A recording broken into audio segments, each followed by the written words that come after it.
Good morning. It's me again, Jen, and it is a lovely Thursday. We are almost through the week, and it is July the 11th, and I am excited to see all of you. I'm excited to see what card we draw to today. The cards have been kind of a little jumpy this morning, so we'll see what exciting cards we have for today from the Sakki-Sakki Tarot deck. I realized one of the episodes, I don't think I talked about what deck we're using, and it's super important because I think this deck is really interesting. So let's see what cool card we get today. The Ace of Cups. I'll hold it so you can see the whole thing. Ace of Cups. All right, so every one of these cards has been super exciting, kind of chaotic, very abstract. I love the bright colors. This one is no exception. And I really love that at the top, you've got like this dark sort of black and white over here, and then bright and colorful and rainbow kind of on the other side. So that's really cool. Ace of Cups. Aces are usually new beginnings, the start of something new, the start of an adventure, new ideas, all of these kinds of things. It is the one. So in a standard deck of playing cards, I know ace can either be the beginning or the ending. Very typically in the tarot deck, it is considered the beginning, that big push, that big exciting explosion. So I guess in some ways it can also be considered like the climactic finale, that big exciting, sort of like in the fireworks display, you get the last big burst, the last big hurrah of all these things. So it can still technically be both. But most of the time when I see it in a reading, I see it as kind of a beginning of stuff or a breakthrough.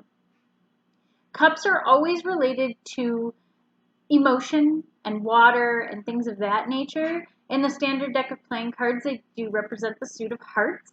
So again, I mentioned it a few times. You can read tarot with a standard deck of tarot playing cards, and I've done it, and it's really amusing to see people go, wait, how are you getting that out of a deck of playing cards? Because the meanings are kind of always in there in the symbols, and we rely a lot on the picture. But again, tarot is kind of in your heart and in your soul, so you can feel it, what these cards kind of all mean when they're laid out. So, but relying on the picture is totally okay with this one because it is a gorgeous picture. It is absolutely wild with emotion. I love this. So usually the Ace of Cups in a standard deck of tarot is you've got the big goblet or the big cup of some kind, and it is overflowing with water, and it is overflowing like a fountain into like a pool beneath it. So you know that this is kind of an overflow of emotion, really expressive, really exciting in the sense of what the heart and the mind and the soul and the spirit are all kind of saying is like, oh, look at this, feel the passion, feel the energy of it. What I really love about this water is it looks out of control. It is not just flowing downward. It is gravity does not have any containment on this water. It's kind of going everywhere, which I think kind of represents emotion a little bit more. Emotions are not really a straight line. They're crazy and chaotic, and grief is wild, and love is wild, and all of these things that are super strong emotions go kind of crazy. So why would it just flow downward? This is another one of the cards. I think I mentioned this with one of the other ones. I really kind of like it better than a standard playing or a standard tarot card because I think in some ways we get hung up on tradition with some of the tarot, and it's like, no, it must look this way and it must do this. But when you have a little fun with it, you get more into the esoteric and the kind of psychological side of the tarot. So you've got your water and it's chaotic, and you've got your pool of water down here, which it kind of looks chaotic too a little bit, but it's not like big waves or anything like that. It's kind of down there. It does appear like there's kind of bubbles floating over here, which is kind of fun too. There are flowers down in the corner. She puts flowers on a lot of stuff, and I wish I knew if she's trying to represent a certain type of flower or if it's just sort of like, this is the kind of flower that I was drawing today. So I'm not really sure, and I'm not really keen on like flower types that well, So I can't really say, oh, well, that totally looks like a chrysanthemum or whatever. No, not part of my brain. But I want to move up to the top here, what I started with, talking about kind of black and white and grayscale on this side, and then the rainbow of colors on this side. Again, this is a really strong way to represent the spectrum of emotions. You have your positive, beautiful, kind of chaotic emotions, and then you've got these kind of dark, muted, depressive kind of emotions, but they flow together. They're part of one another. It's not, it's a continuum. Emotion is a continuum. And I think if you pull this card and you kind of rely on it to set the stage for what the emotion for the reading is, you're going to have that, well, I don't know, maybe it is a good thing, maybe it's not. And what's cool is that she didn't do this with like the bright and shiny happy stuff at the top and then like the gray and bland at the bottom, which would to me kind of say, oh, well, when this card is upright, we've got happiness and joy and love and abundance and all those kinds of things. And when it's inverted, we have sadness and grief and depression and longing and all of those kinds of things. But instead, she puts them both at the top, which means you are left to interpret what it means based on everything else surrounding it and knowing that even in a bad time, you can have these bright moments.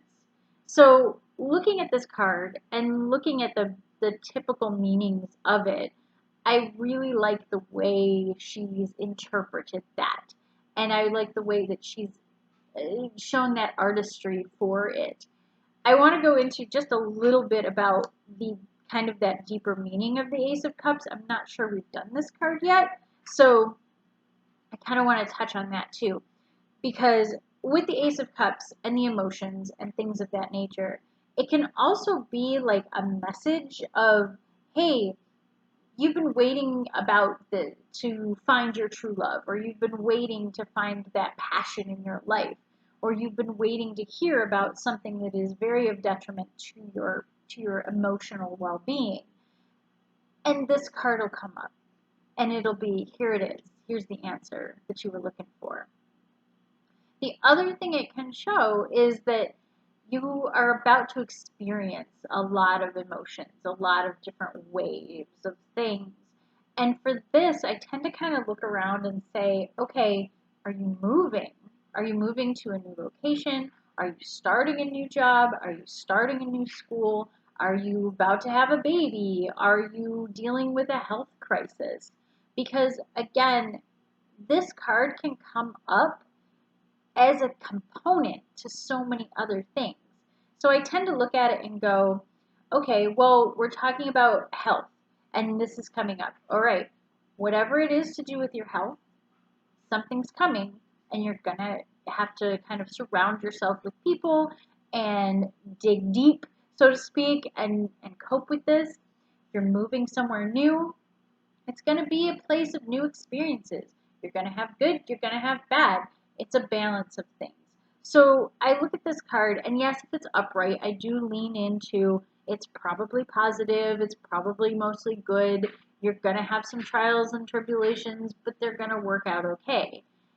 Same said, if it's inverted, it's this kind of manic overflow of, you know, you're overly emotional and you're getting on people's nerves and people are getting on your nerves and you just can't seem to get like the calm back in your life. You can't get the emotions to be kind of under control, if that means anything. The other thing that this can be if it's inverted is you're dealing with kind of a loss of emotions. I don't know if anybody out there deals with depression or, harmful thoughts or things like that. I feel like in some way we've all been there. I've been there. Not something I'm going to go into on this one, but we've experienced that kind of darkness in our lives.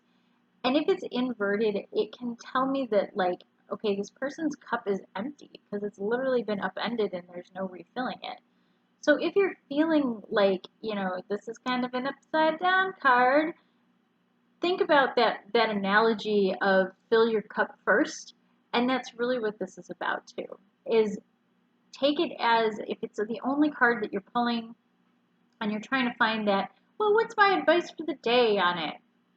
And your advice to yourself is fill your own cup first. And if your cup is overflowing, share it with the world. But keep the emotions kind of at an even keel, and maybe don't let them get to like where they're all this tendril madness, although it's still really cool. So I hope that was super helpful. The Ace of Cups is one of those really pretty cards in almost every deck, I think. And I also always have kind of a strong leaning towards the cups suit. So that's just me. If you are interested in getting a tarot reading, please leave a comment or contact me through my website. It's in the description. If you are interested in tarot lessons of any kind, please let me know, because I am totally willing to sit with somebody, even one-on-one over a cup of coffee, or over Zoom. Zoom is fantastic. I think it's great. And I do readings over Zoom. I do lessons over Zoom. I also have a ton of other videos about belly dance and my writing stuff and all kinds of things.